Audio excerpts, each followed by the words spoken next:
Hey, welcome back. So we hear a lot about this big demographic puzzle facing Western countries, right? Birth rates are falling and immigration is often brought up as the go-to solution.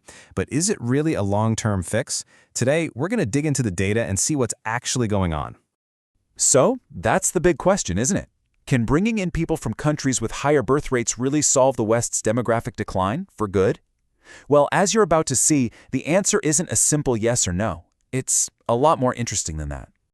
Okay, to really get this, we've got to start with the fertility puzzle itself. And believe it or not, this whole complex issue kind of boils down to a single, really important number. And that number is 2.0. You could call it the magic number that tomographers are always watching. The thing is, most Western countries are falling below this number right now. So, what does that actually mean? Why is 2.0 so important? Well, it's what's known as the population replacement rate. It's pretty simple when you break it down. To keep a population stable, and this is without counting any migration, each woman needs to have, on average, about 2 kids, right? One to replace her, one to replace her partner. So when that number dips below 2.0, well, that's when a country's native-born population starts to shrink. And this is where things get really fascinating. It leads us straight to something researchers call the Great Convergence. It's basically a story of 2 generations, and it shows us what happens when families move from one culture to another. Okay, take a look at this chart, because it lays out the core finding perfectly. You see that first bar? That's first-generation immigrants, the folks who are born somewhere else. They often have much higher fertility rates. But then, look what happens to their kids, the second generation. Whoa! That rate just plummets, right? It drops dramatically, getting super close to the rate of the native-born population. That is the Great Convergence in action. Yeah, this quote really nails it. We're not talking about a small dip here. This is a massive shift. What it tells us is that the children of immigrants tend to adopt the social norms of the country they're raised in, and that includes how many kids people have. So what does that mean? It means that initial boost in the birth rate you get from immigration, it's often just a temporary thing. So let's break it down one more time. The first generation, they often bring the family-size norms from their home country with them. But their kids, the second generation, who are born and raised in this new place, their fertility patterns start to look a lot like their new home. It's a really powerful story of social adaptation when you think about it. But of course, it's never that simple, is it? While this convergence is the big, overarching trend, there are other factors that add some really interesting wrinkles to the story. Things like religion and where people originally came from, they definitely play a role. If we look at the whole world, you can see that fertility rates are pretty different depending on religion. This data from 2015 shows that globally, Muslims have the highest average rate at 2.9 children per woman, with Christians next at 2.6. And sometimes those differences are even bigger when you zoom in on specific countries. I mean, look at Nigeria. The fertility rate for Muslims was a massive 6.8 compared to 4.5 for Christians. You see similar gaps, maybe not quite as huge, in places like India and Israel. So the takeaway here is pretty clear. Religion can be a really powerful factor in these patterns. But, and this is a big but, here comes that generational story again.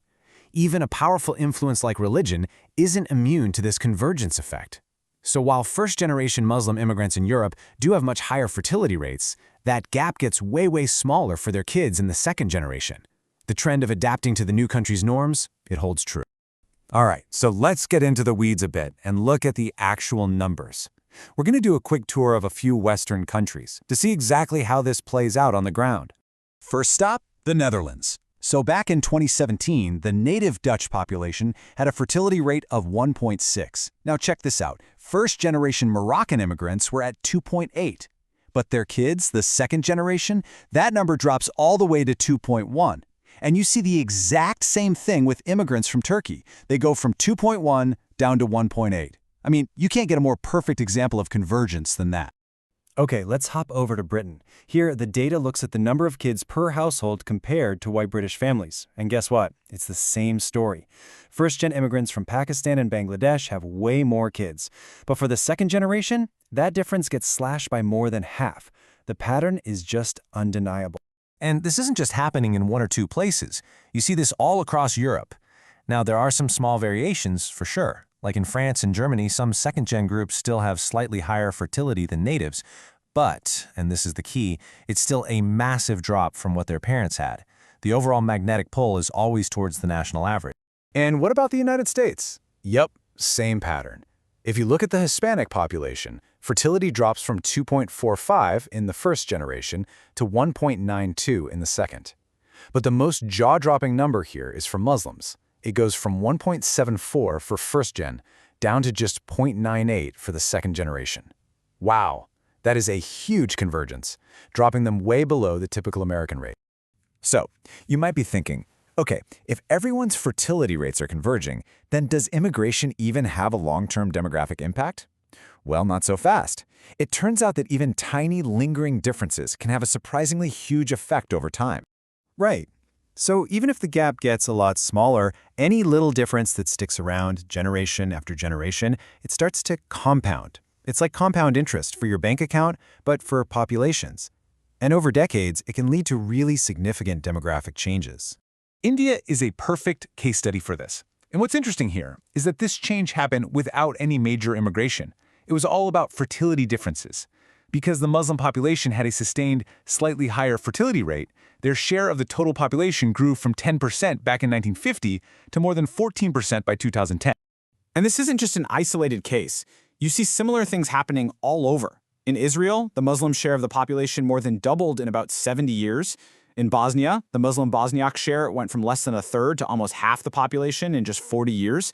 It's just proof that even after that big convergence happens, any little gap that's left over can still make a huge difference in the long run. So, what's the big takeaway? The data seems pretty clear.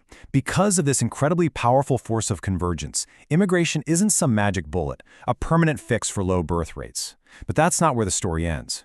Those small differences that do remain, they continue to quietly reshape societies over many generations. And that leaves us with a pretty big question to ponder, right? As all these different groups continue to blend and integrate, what new patterns, both demographic and cultural, are going to emerge down the road? Well, that's a story that's still being written. Thanks for joining me.